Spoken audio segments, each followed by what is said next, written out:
এখানে আজ থেকে প্রায় গত পরশু থেকে এখানে কি পানি কি প্রবাহিত বেশি হচ্ছে আর কি। তো আমরা অনেক ভোগান্তিতে আছি। আমাদের বাড়িও কি ডুবে গেছে, মানে ও পাশ থেকে পাশে একটু কি পানি বেশি হয়ে গেছে। সঙ্গ নদীর ওদিক দিয়েও কি অনেক পানি। তো আমরা এখন এদিক কি অনেক কি অসহায়ের মতো হয়ে হচ্ছে আর কি। এখন বাজারে যাচ্ছি, বাজার কি পাবো জানি না। হ্যাঁ, খাবার তো খেতে হচ্ছে, সেজন্য কি বাজারে যাচ্ছে আর কি।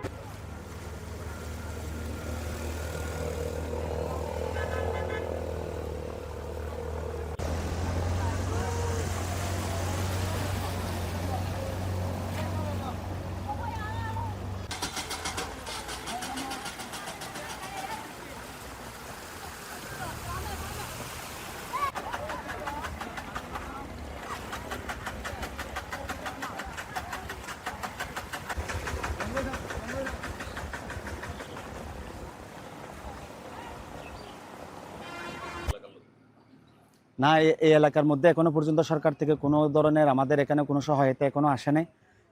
এখন আমাদের বিশেষত আমাদের প্রত্যেকটা এলাকার মধ্যে আমাদের ওলামায়ে কেরাম প্রত্যেকটি এলাকার মধ্যে গিয়ে গিয়ে কিন্তু এনারা চেষ্টা করতেছেন, মানুষদের ঘরে ঘরে গিয়ে চেষ্টা করতেছেন কি লাগবে কি দিতে হবে, সহায়তার চেষ্টা করতেছে জনসাধারণ বলতে গেলেই, এবং অন্যান্য সংগঠন যারা স্বেচ্ছাসেবী সংগঠন যারা আছে এবং অন্যান্য সংগঠন সবাই কিন্তু এগুলা কাজ করে যাচ্ছে। কিন্তু বড় দুঃখের বিষয় হচ্ছে যাদের আমাদের কাছে থাকার কথা তাদেরকে আমরা কাছে পাচ্ছি না। এবং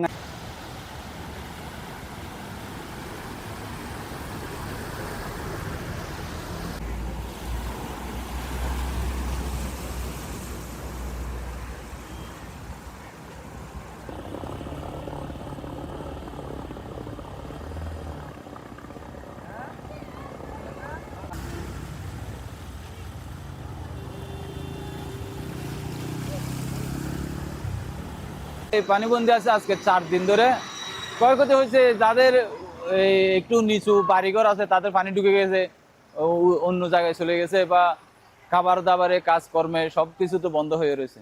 যাদের মধ্যবিত্ত বা গরিব মানুষ তাদের প্রতি সমস্যা বেশি, আর যাদের মোটামুটি ফ্যামিলি সচ্ছল আছে তারা মোটামুটি চলতেছে আর কি।